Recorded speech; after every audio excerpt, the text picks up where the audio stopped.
Gostaria de saudar a amada igreja com a paz do Senhor, amém? Já fomos tão edificados nessa noite, né? Tanta palavra maravilhosa. Quem estava aí com seus ouvidos atento à voz do Espírito Santo, já sentiu o coração aquecido e já sentiu o Senhor falar contigo. Mas nós cremos que há mais da parte do Senhor para nós nessa noite.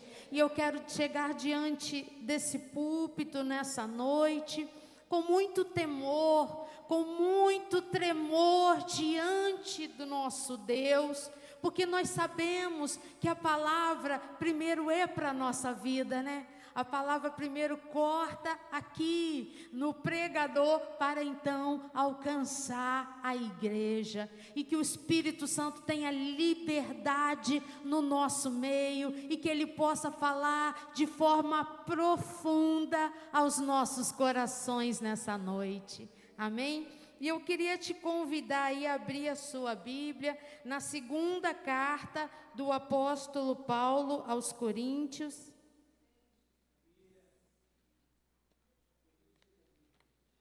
A segunda carta de Paulo aos Coríntios, e nós vamos ler aí a partir do verso 1.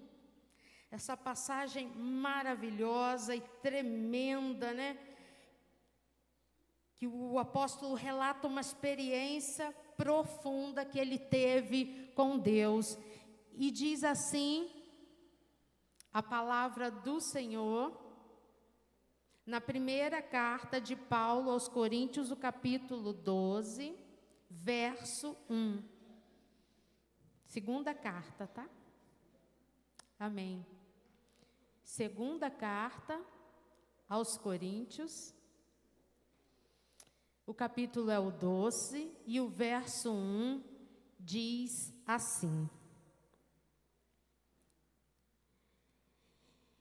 se é necessário que eu me glorie, ainda que não seja conveniente, vou falar a respeito das visões e revelações do Senhor.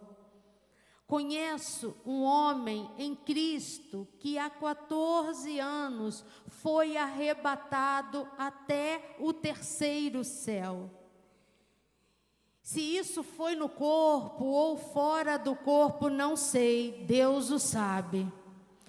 E sei que esse homem, se no corpo ou sem o corpo, não sei, Deus o sabe, foi arrebatado ao paraíso e ouviu palavras indizíveis que homem nenhum tem permissão para repetir. Desse eu me gloriarei, não porém de mim mesmo, a não ser das minhas fraquezas. Pois, se eu vier a gloriar-me, não serei louco, porque estarei falando a verdade. Mas evito fazer isso para que ninguém se preocupe comigo mais do que vê em mim ou o que ouve de mim. E para que eu não ficasse orgulhoso com a grandeza das revelações, foi-me posto um espinho na carne, um mensageiro de Satanás para me esbofetear, a fim de que eu não me exalte. 3 vezes pedi ao Senhor que o afastasse de mim. Então ele me disse: a minha graça é o que basta para você, porque o poder se aperfeiçoa na fraqueza. De boa vontade, pois, mas me gloriarei nas fraquezas, para que sobre mim repouse o poder de Cristo. Por isso, sinto prazer nas fraquezas, nos insultos, nas privações, nas perseguições, nas angústias por amor a Cristo. Porque quando estou fraco, então é que eu sou forte. Amém? Glória a Deus, louvado seja o nome do Senhor. Feche seus olhos por um momento. Pai, muito obrigada pela tua palavra. Que o teu Espírito tenha liberdade no nosso meio. Fala, pois os teus servos ouvem. E eu creio que a tua palavra, ela sempre cumpre o propósito para o qual ela foi enviada. Cumpre os teus propósitos na nossa vida, Senhor. E assim oramos, gratos por tudo, em nome de Jesus. Amém. Que passagem tremenda. Nessa passagem nós vemos que o apóstolo Paulo, ele narra uma experiência sobrenatural. Interessante, Paulo, ao longo das suas cartas, você nunca vai ver Paulo tentando exaltar a si mesmo, contando das experiências, mas desde o princípio nós sabemos que a vida de Paulo foi cheia de experiências, as quais nós nem encontramos nessa palavra. Desde a sua conversão, ele conta que teve uma experiência profunda com Cristo, quando ele estava a caminho de Damasco, numa perseguição, e ouviu ali do Senhor: Saulo, Saulo, por que me persegues? E Saulo cai e se levanta, mas ele é totalmente transformado. Então a vida dele sempre foi assim, marcada por experiências profundas com Deus. E é tão interessante que ele começa, ele não diz quem é. Eu conheço um homem. Se no corpo, se fora do corpo, eu não sei, mas eu conheço um homem. Ele começa falando dele mesmo, mas sem citar o seu nome. Tamanha, assim, o temor que ele tinha do Senhor. Tanto que ele levou 14 anos para conseguir compartilhar essa experiência que ele teve com Deus. E ele vai dizer que ele foi arrebatado. Tem noção? Paulo foi arrebatado ao terceiro céu. E viu coisas inefáveis, ou seja, coisas que ele nem consegue expressar em palavras. Quantos não almejam ter uma experiência assim, profunda, sobrenatural com Deus, de ser arrebatado, de ver coisas grandes? Porque a palavra diz que é isso que o Senhor tem, coisas grandes preparadas para nós. E ele pôde ver. E ali ele diz que ele foi até o terceiro céu. E nós sabemos que tem o primeiro, o segundo e o terceiro céu. Sendo o primeiro céu, esse que a gente vê, onde você encontra ali os pássaros, onde você consegue ver as nuvens. O segundo céu divide um pouco as opiniões, né? Aqueles que vão dizer que o segundo céu é o espaço sideral, um lugar que com um bom telescópio você consegue até visualizar, né? Eu lembro que quando eu era criança, eu amava ficar observando o céu. Meu sonho era ter aquele super telescópio da NASA, o Robles.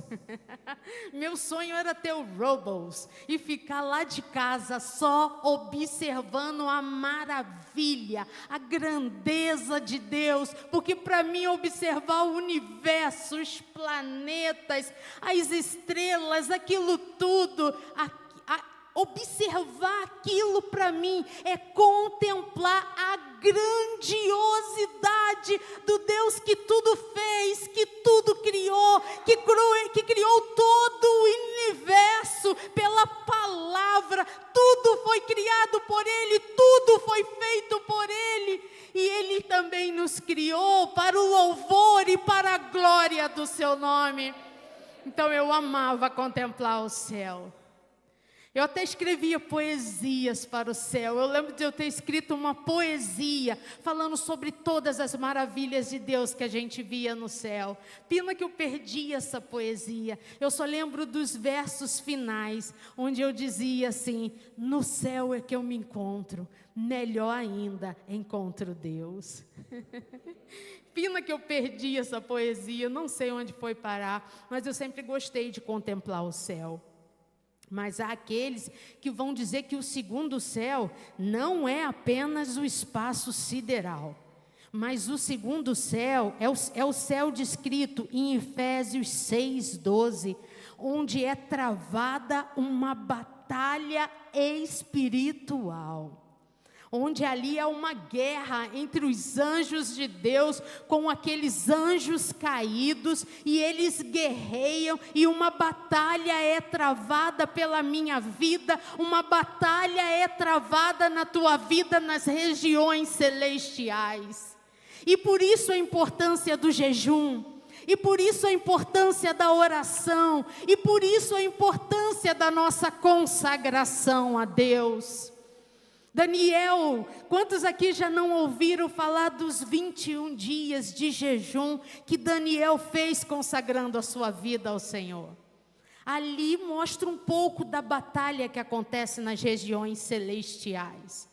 Sabe, ali Daniel, ele propõe no seu coração, separar um tempo de 21 dias para consagrar a sua vida a Deus. E aí no último dia, chegando lá no final desse jejum, o Senhor envia Gabriel, aquele anjo mensageiro, e diz assim: Daniel, desde o primeiro dia que você aplicou o seu coração a orar, a buscar, a clamar, a invocar o nome do Senhor, são ouvidas as suas orações. Aí, mas um principado, um demônio, ele diz: o príncipe da Pérsia me resistiu. Mas Deus, ele enviou Miguel, o anjo guerreiro. E eu vim aqui para entregar a mensagem da parte de Deus para você. Por isso a importância de uma vida de oração, porque algumas coisas, algumas batalhas, algumas situações que estão retidas nesse segundo céu, é com jejum, é com oração, é com consagração. Então consagra a tua vida, separe tempos de propósito, separe tempo de jejum, porque o Senhor, Ele quer falar contigo, e eu creio que Ele é poderoso para liberar anjos, assim como Ele fez com Daniel, e entregar a resposta da parte de Deus. Mas Paulo não fala do primeiro, Paulo não fala do segundo, Paulo fala algo muito mais profundo ainda: eu fui arrebatado ao terceiro céu. Sabe o que Paulo está dizendo? Eu fui arrebatado ao trono de Deus, eu fui arrebatado ao paraíso, eu fui arrebatado à habitação de Deus, eu fui arrebatado ao local onde Deus habita. Eu vi o trono de Deus e vi coisas tão tremendas que eu não conseguiria expressar em palavras.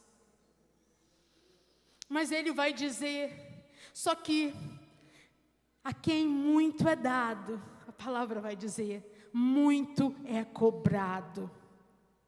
E para que eu não me ensoberbecesse, e para que eu não me enchesse de orgulho, porque eu sei que o orgulho, a soberba, precede a ruína. Eu sei que Deus resiste aos soberbos, mas dá graça aos humildes. E para que eu não me exaltasse, foi-me posto um espinho na carne, um mensageiro de Satanás para me esbofetear, o qual eu orei 3 vezes. Olha, era Paulo, né? O maior apóstolo, um missionário que a gente conhece, um dos maiores plantadores de igreja, aquele a quem foi revelado o evangelho da graça de Deus. Pela graça sois salvos mediante a fé. Isso não vem de vós para que ninguém se glorie, mas é dom de Deus. E ele vai dizer, para que eu não me exaltasse por tudo isso, veio um mensageiro de Satanás. Mas ele diz, eu orei 3 vezes. E às vezes a gente ora e não persevera em orar. Persevere na oração. Mas ele ouviu uma resposta que talvez não era a resposta que ele esperava. Paulo ouviu do Senhor, a minha graça te basta.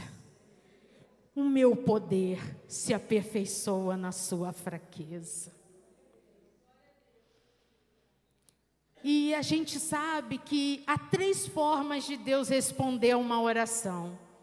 A primeira forma que Deus responde uma oração é maravilhosa, é quando Ele diz sim. Você apresenta as suas súplicas, você apresenta as suas necessidades, você leva o teu clamor até o Senhor, Ele ouve o teu clamor, porque os teus ouvidos estão atentos à tua oração. Os ouvidos do Senhor não estão agravados, Ele ouve o clamor, e todo aquele que invoca o nome dEle é salvo. E Ele, sabe, parecia ali que era uma resposta dura demais. Então ouvir sim é muito bom. E eu quero já deixar aqui um ensinamento para você. Mesmo quando a gente ora e ouve sim da parte de Deus, tem sempre uma luta, tem sempre uma batalha no caminho da nossa vitória. Então, se Ele te prometeu, não desanima nos primeiros obstáculos, porque fiel é o Senhor para cumprir tudo que Ele te prometeu. Fiel é o Senhor para cumprir. Então, se Ele falou sim, saiba, barreiras vão se levantar. Pessoas vão dizer, você, isso aí não é para você não. Essa vitória não é para você não. Gente vai tentar se levantar, sabe? Quando a gente se coloca para fazer algo que Deus colocou primeiro no nosso coração, Ele diz sim, vai que eu sou contigo. Não se engane, vão se levantar Sanbalates e Tobias para tentar impedir a obra de Deus na nossa vida. Mas maior é o que está em nós do que aquele que está no mundo. Creia que aquele que te prometeu é fiel para cumprir. Então não desista dos sonhos que Deus colocou no seu coração. Não desista daquilo que Ele tem preparado para você. A palavra vai dizer, nem olhos viram, nem ouvidos ouviram, ou penetrou no coração do homem o que Deus tem preparado para nós. Então não desista. A segunda resposta que Deus dá é, espera. Não, agora não. Espera. E eu quero dizer para vocês, né, que a espera também é dolorosa. E esperar com paciência no Senhor também não é fácil. Estava conversando um pouquinho com algumas pessoas e elas relatando o quanto foi doloroso o período da espera. Esperar, clamar, buscar, jejuar, orar, apresentar, Senhor, quantos anos eu te peço. Quantos anos eu tenho clamado para que o Senhor entre com providência nessa causa, Senhor. Como é difícil esperar. O povo de Israel sabe bem o que é isso. Eles por 70 anos estiveram cativos na Babilônia, nas mãos de Nabucodonosor, né? Por 70 anos foram cativos. E tem um salmo que eu amo, que é quando o Senhor restaura a sorte deles. 70 anos de espera. A gente não consegue esperar muitas vezes uma semana, um mês, um ano pela promessa do Senhor. Esse povo esperou 70 anos cativo nas mãos do inimigo. E quando o Senhor restaurou a sorte deles, foi uma alegria tão grande que eles declararam: quando o Senhor restaurou a nossa sorte, ficamos como os que sonham, voltando para Sião. A nossa boca se encheu de riso, a nossa língua de júbilo, e diziam entre as nações: grandes coisas fez o Senhor por eles. Grandes coisas fez o Senhor por nós, e por isso estamos alegres. Então, se está demorando, espera mais um pouco, clama mais um pouco, ora mais um pouco. Não desiste dos sonhos, não desiste dos projetos, não desiste da sua família, não desiste dos seus filhos, não desista de continuar crendo, porque Ele é galardoador daqueles que o buscam. E nesse período de espera, Ele está trabalhando, Ele está aprimorando, Ele está trabalhando no vaso. Somos como vaso na mão do olheiro, e Ele sabe o momento certo de nos abençoar, porque se a bênção vem na hora errada, vira maldição, e Ele não quer que isso nos afaste dEle. Então há momentos que a espera é necessária, mas a resposta que Deus deu para Paulo é aquela mais difícil, aquela que ninguém quer ouvir. Minha graça te basta, Paulo. No meu poder se aperfeiçoa na sua fraqueza. O que Deus estava dizendo aqui para você? A resposta é não. Eu não vou tirar esse espinho, mas eu vou te dar graça para você suportar. É profundo demais isso, né? E tem alguns nãos que a gente recebe na nossa vida que são tão difíceis. Eu já recebi não porque eu não estava preparado para receber. Aquilo ia ocupar o primeiro lugar no meu coração, e eu ia perder o Senhor. Eu recebi alguns nãos porque não seria bênção, sabe, para a minha vida. E hoje eu posso olhar para trás e dizer: obrigado, Senhor, porque algumas orações que eu fiz, o Senhor disse não. Porque hoje eu vejo, não teria sido a melhor escolha para a minha vida. Muito obrigada porque por não me atender, por não dizer sim a tudo que eu peço. Muito obrigada, Senhor, porque hoje poderia estar vivendo uma tribulação sem fim. E eu te agradeço até pelos nãos que eu recebi, mas no momento eu não conseguia ver que aquilo era motivo de vitória, eu não conseguia ver que aquilo era motivo de bênção. E eu chorei, e eu me entristeci, e eu fiz aquelas cenas de novela mexicana, e eu me desesperei, e eu tentei fazer cena, não adiantou nada. Não adiantou nada. Eu agradeço. Obrigada, Pai, porque o Senhor é um Pai amoroso, que não me dá tudo que eu quero, mas me dá tudo que eu preciso. Nada que eu preciso me falta, nada que eu preciso jamais me faltou. Ele diz, o salmista diz assim, o escritor bíblico diz assim: eu fui moço e agora eu sou velho, mas eu nunca vi o justo e a sua descendência mendigar o pão. Então eu louvo esse Deus maravilhoso que não me deu tudo que eu pedi, mas nunca me deixou faltar o que eu precisava. Sempre supriu todas as minhas necessidades. Mas é muito difícil ouvir não. E Paulo ouviu o não de Deus, e Deus colocou exatamente esse tema no meu coração. quando Deus diz não. É o tema dessa mensagem baseada na experiência do apóstolo Paulo. E eu quero falar para vocês algumas coisas profundas que eu aprendi com a experiência dele. Primeiro eu quero falar com vocês sobre o espinho. Só para você ter uma noção, irmãos.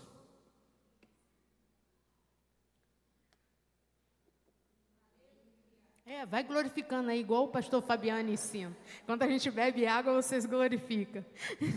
Aprendi, isso é discipulado, pastor. Isso é discipulado. Então, a primeira coisa que eu quero falar com vocês com um pouquinho mais de profundidade é sobre esse espinho. Que, na verdade, a tradução mais correta não seria espinho. Seria uma estaca, sabe, de madeira pontiaguda. Para você ter noção. O espinho é a forma como foi traduzida, mas a tradução ideal seria uma estaca de madeira com ponta. Então você imagina que era algo que causava dor. Como se não bastasse, ele diz que Satanás ainda enviou um mensageiro para o esbofetear. Então era algo que causava vergonha e humilhação. Mas eu tenho algo para te dizer, o teu Deus, o meu Deus, Ele não permite que a gente seja provado além do que você possa suportar. Mas junto com a provação Ele traz escape, Ele te capacita. Então Ele diz que foi dado um espinho na carne. E você imagina o quanto isso era doloroso. Isso geralmente era o que era usado para torturar prisioneiros ou até mesmo executar prisioneiros.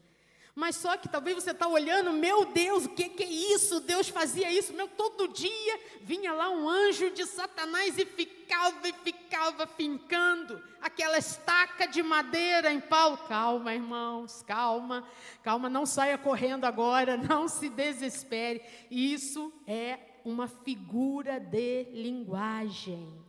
Não é que todo dia vinha lá Satanás ou o mensageiro dele, cravava um espinho, uma estaca, seja o que for. O que ele estava dizendo aqui é que aquela dor que ele sentia era semelhante à dor de uma estaca entrando na sua carne. E as vergonhas e a humilhação que ele sentia era como se fosse esse espinho, entendeu? Ou esse mensageiro de Satanás que o esbofeteava. E eu preciso fazer uma pergunta para você. Tem na sua vida aí, em alguma área da sua vida, uma situação que você sente como se fosse assim? É um espinho na carne. Tem alguma área, muitos de nós temos uma área da nossa vida que é como se fosse um espinho. Você já orou, você já buscou, você já pediu, mas não muda. Às vezes o espinho na carne pode ser uma enfermidade que você já orou e Deus não curou. Talvez o espinho na carne possa ser uma tribulação no casamento, no relacionamento conjugal. Talvez o espinho na carne possa ser uma luta com um filho que há muitos anos você tem orado, você tem clamado, você tem pedido ao Senhor, né? E às vezes aquilo ali é um espinho na carne, algo que o inimigo fica sempre te afrontando. Onde está o teu Deus? O salmista, sabe, a palavra de Deus vai nos ensinar que o Senhor é bom e a sua misericórdia dura para sempre. Mesmo quando eu não entendo as situações, eu escolho confiar, porque eu sei a vontade dele para a nossa vida é perfeita. E aí muitas vezes é isso, tem um espinho na carne, tem algo que incomoda, tem algo que você clama, que você busca, você não vê resposta. Essa resposta pode ser ainda não, essa resposta pode dizer sim, essa resposta pode ser não, é não, mas eu estou contigo, eu não te desampararei, eu não te deixarei. Eu prometi que estaria com vocês todos os dias, até a consumação dos séculos. Eu passo nessa luta com você, eu entro nessa fornalha com você, eu entro na cova dos leões com você, eu entro nessa peleja com você, eu vou adiante de você, sou eu que guerreio as suas guerras. Mas é difícil, né? E o espinho era isso, irmãos. Essa situação, muitas vezes, que causava vergonha. A Bíblia não diz especificamente o que era. A gente não sabe, alguns especulam, eu acho que era uma enfermidade. Outros vão dizer, eu acho que eram as perseguições. Outros, não, era uma tentação, eram batalhas espirituais, batalhas eternas. Mas eu aprendi que foi bom que Paulo não contou o que era, porque pode ser a situação de cada um de nós. Cada um de nós pode se identificar com essa passagem bíblica. Uma vez que a Bíblia não diz o que é, então esse espinho dele pode ser que seja o mesmo que eu enfrentava, ou que eu enfrento. Então a gente não sabe, a palavra não diz. Mas eu quero ensinar também uma coisa aqui que eu aprendi com o Senhor durante esse estudo. Que muitas vezes Ele não retira esse espinho. Não é porque Deus não te ama. Não é porque Deus te rejeitou. Não é porque Deus gosta de ver o seu filho sofrendo. Não é. Não é. Ele diz, eu sei os pensamentos que eu tenho a vosso respeito, que são pensamentos de paz e não de mal, para vos dar os fins que vocês esperam. Então não é isso. Sabe, muitas vezes o não de Deus é por causa da sua graça e do seu amor. O não de Deus, parece difícil entender isso. Mas o não dele, essa situação de dor, essa situação difícil, pode ser, sim, ele dizendo, eu te amo, e eu não quero te perder.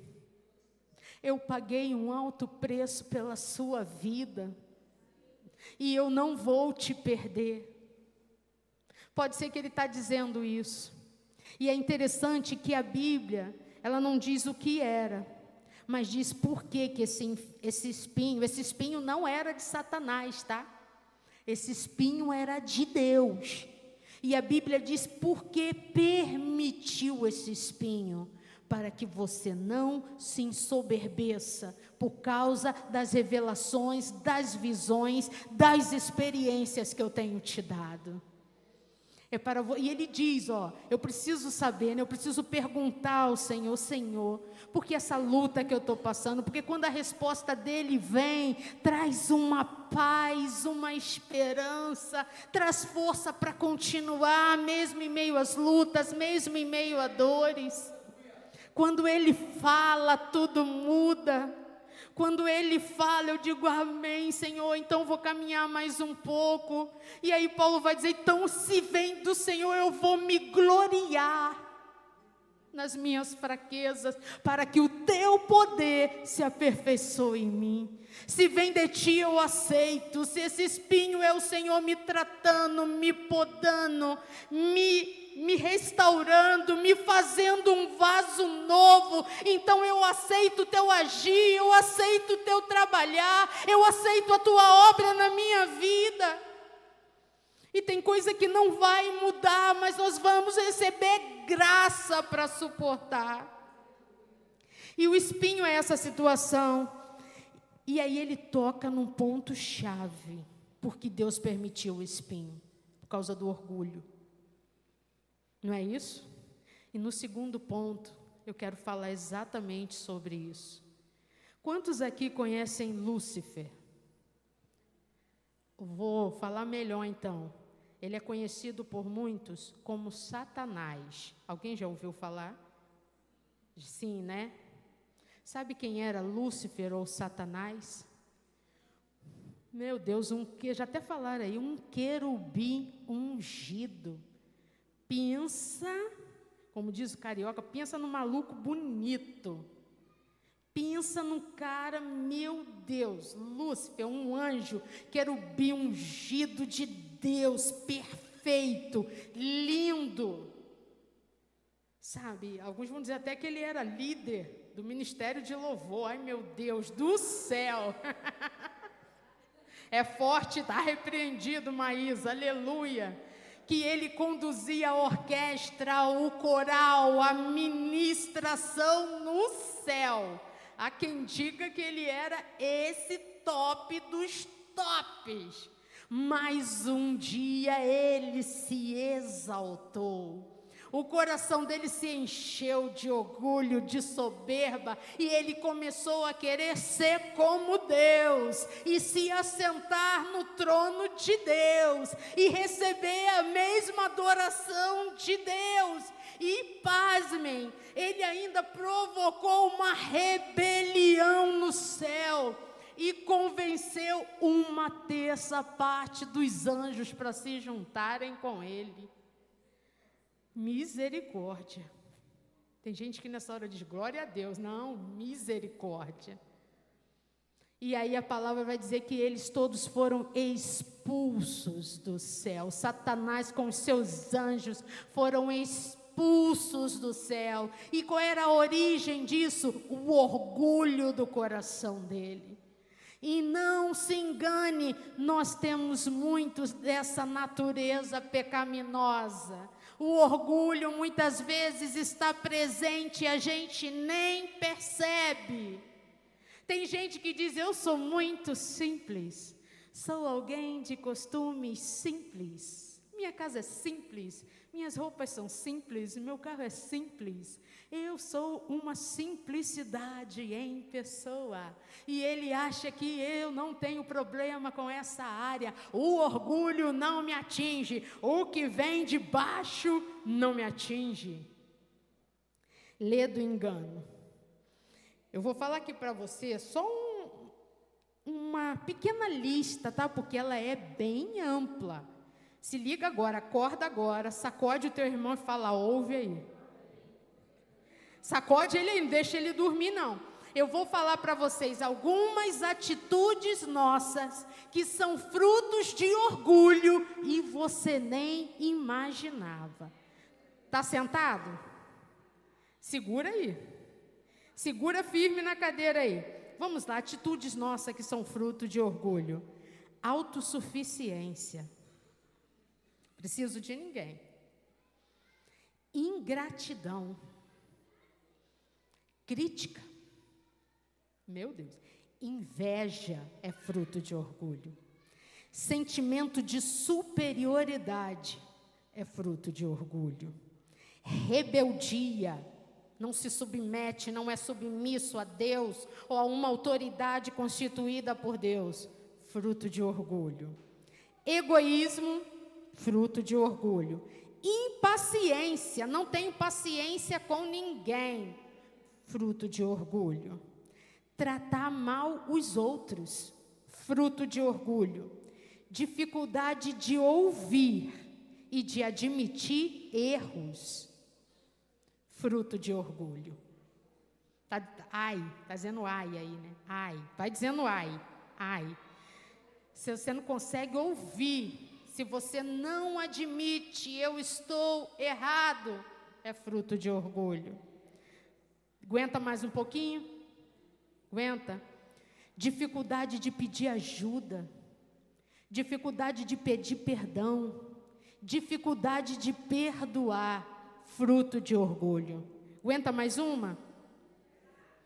Falta de temor de Deus. É fruto de orgulho. Vai mais um aí? Forçar a aparência espiritual, mas não vive aquilo que prega. É fruto de orgulho. Quer mais um pouquinho aí? Aguenta mais uma? Falta de temor de Deus. Fruto de orgulho. Quer mais? Só mais duas? Posso? Só mais duas? Ciúme. Desejo de posse e de controlar o outro, as pessoas, as situações. Fruto de orgulho. Aguenta a última aí? Tem mais, mas eu vou parar por aqui para você não sair muito igual eu, arrebentado da academia. Estou toda dolorida, bem que a Carla falou, não malha a perna, não. E eu não ouvi o sábio. Estou toda dolorida. Mas aguenta a última aí, que esse fruto de orgulho, meu Deus, falta de oração. Talvez você nunca pensou, mas a falta de oração é fruto de orgulho. Em outras palavras, você está dizendo, eu não dependo, eu não preciso, eu consigo resolver sozinho. Irmãos, a oração é a maior expressão de humildade e dependência de Deus. A oração humilha o orgulho. A oração alinha a nossa vontade com a vontade de Deus. Mas sabe o que a gente geralmente faz por orgulho? Tomamos decisões precipitadas, sem consultar a Deus, e depois ainda o culpamos por aquilo que deu errado. Tudo isso é fruto de orgulho e tem muito mais. Bem-vindos ao clube. E aí, por que que Deus precisava tratar dessa forma com Paulo? Porque muitas vezes Ele precisa tratar a gente de uma forma, porque Ele nos ama demais para nos perder. Se o orgulho foi a causa da queda de Satanás, se o orgulho também foi a causa da queda do homem lá no Éden, quando Satanás ali, representado pela serpente, diz, não, se você comer da árvore do conhecimento do bem e do mal, nada vai te acontecer, você vai se tornar semelhante a Deus.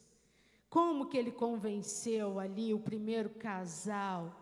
Colocando a sementinha do orgulho, da soberba. Você vai ficar igual a Deus, tem noção? Conhecendo o bem e o mal. E não, você não morrerá. Ele não vai morrer agora, mas espera que a consequência venha. Então, muitas vezes é assim que o inimigo vai agir, vai tentar trabalhar no orgulho. Cuidado com os elogios. Maísa, meu Deus, se louvando aqui, adorando com a Carla, o céu abriu, o anjo desceu, tinha anjo passeando aqui, pode até ter, mas é para a glória dele, porque dele, por ele e para ele são todas as coisas. Não a nós, Senhor, não a nós, Senhor, mas ao teu nome exalta, ao teu nome tributai glórias e forças. E foi isso, sabe, o orgulho, Deus precisava tratar isso, porque Ele não queria que nós caíssemos, Ele não queria que Paulo caísse, ou que nós caíssemos no mesmo laço do diabo. E a gente precisa estar todo dia nos humilhando debaixo da potente mão do Senhor, clamando, Jesus, filho de Davi, tenha compaixão de mim, me trata, me humilha, me quebranta, me quebra, mas não me deixa te perder. E essas provações que o Senhor permite, esses mensageiros de Satanás, eles vão moendo, o vaso vai descendo, o sapato vai ali, o salto vai descendo, porque o Senhor quer um vaso para a honra na casa de Deus. Um vaso que Ele possa encher, que Ele possa usar e que não vai tentar roubar a glória que é dEle. Deus quer derramar dessa forma na nossa vida, Deus quer encher dessa forma a nossa vida, mas para nós glorificarmos ao Senhor, Ele derrama o seu poder em vasos de barro. Somos vasos de barro, mas cheios do poder e da excelência de Deus, vasos limitados, E muitas vezes as provações, as dores, as lutas, as perseguições, as ofensas, elas vão gerando em nós o caráter de Cristo. Vamos sendo provados pelo fogo, porque Ele quer que eu e você sejamos parecidos com Jesus, que foi para o madeiro como ovelha muda, se submeteu à vontade do Senhor, mesmo que na sua angústia, na sua humanidade, Ele clamou: se possível, passa de mim esse cálice. Mas Ele me viu, Ele te viu, e Ele disse: contudo, seja feita a tua vontade, Senhor. Deus maravilhoso, Deus que não desiste de nós. E aí o orgulho você precisa levar todo dia aos pés da cruz. Todo dia leva para a cruz. Acordou de manhã, mortifica o velho homem com as suas paixões, com o seu orgulho, com a sua soberba. Mortifica. Ele tentou se levantar, tu mata ele de novo. É assim que a gente tem que viver. A palavra vai ensinar: nossa luta é contra a nossa própria alma, nossa natureza humana. É uma luta diária. E se você não matar um leão hoje, amanhã serão 2. Então mata um leão por dia, diz não, suporta a aflição como bom soldado de Cristo, oferece a outra face. Faça isso, porque você vai ficando mais parecido com Jesus. Seja assim, sabe? Não permita, faz como Paulo: eu entendi, Senhor, e eu tenho prazer nas fraquezas, eu tenho prazer nas lutas. Seja assim, que seja assim o nosso coração. Eu costumo dizer que o câncer que eu passei em 2019 é como uma fornalha aquecida 7 vezes mais. Câncer de pâncreas com metástase, prognóstico, pouco tempo de vida. Pouco tempo de vida. Mas como aquele processo me ensinou. Como aquele processo, irmãos, me fez descer, me humilhar, me quebrantar, derramar o meu coração, reconhecer que eu nada era. Eu até aquele momento achava que eu tinha o controle sobre alguma coisa, fruto de orgulho. Mas aquela doença tirou totalmente o meu chão e ali eu vi que eu não tinha controle sobre nada. Eu não tinha controle nem sobre a minha vida, nem sobre o ar que eu respiro. Se me faltasse o fôlego de vida, já não estaria mais aqui hoje para compartilhar essa palavra com vocês. Vou terminar. Mas eu vou avançar, então é isso, irmão. Então eu reconheço que aquele processo era para que eu vivesse o propósito de Deus. E eu falei sobre o espinho, falei sobre o orgulho, e eu quero concluir falando sobre a graça. A graça, irmãos, ela é o poder sobrenatural do Espírito Santo. É o que nos capacita para passar por essas situações difíceis. Por isso que ele diz: a minha graça te basta. O que Paulo precisava não era que o espinho saísse, era que a graça entrasse. Você pode dizer isso para o seu irmão? O que você precisa não é que o espinho saia, é que a graça entre. Amém. A graça. E eu descobri com essa passagem, meus irmãos. Você já ouviu uma frase, eu quero concluir aqui. Você já ouviu uma frase que diz assim: o evangelho é para os fortes? Já ouviu isso? Essa frase, o evangelho é para os fortes? Eu ouvi muitas vezes. Eu até compreendo essa frase, quer dizer, aqueles que não desistem, né? Aqueles que perseveram. Mas é perigoso eu achar que o evangelho é só para os fortes, porque eu posso excluir aquele que se sente fraco, aquele que se sente abatido. Mas quando o Senhor diz assim: minha graça te basta, porque o meu poder se aperfeiçoa na sua fraqueza. Eu entendo então que é para os fracos também. Porque é quando eu sou fraco, é que eu sou forte. É quando eu sou fraco, que eu reconheço que eu dependo mais do Senhor. São os fracos que reconhecem que precisam do médico, sabe? Não é quem está forte. É quem se sente fraco, enfermo, que reconhece que precisa do médico.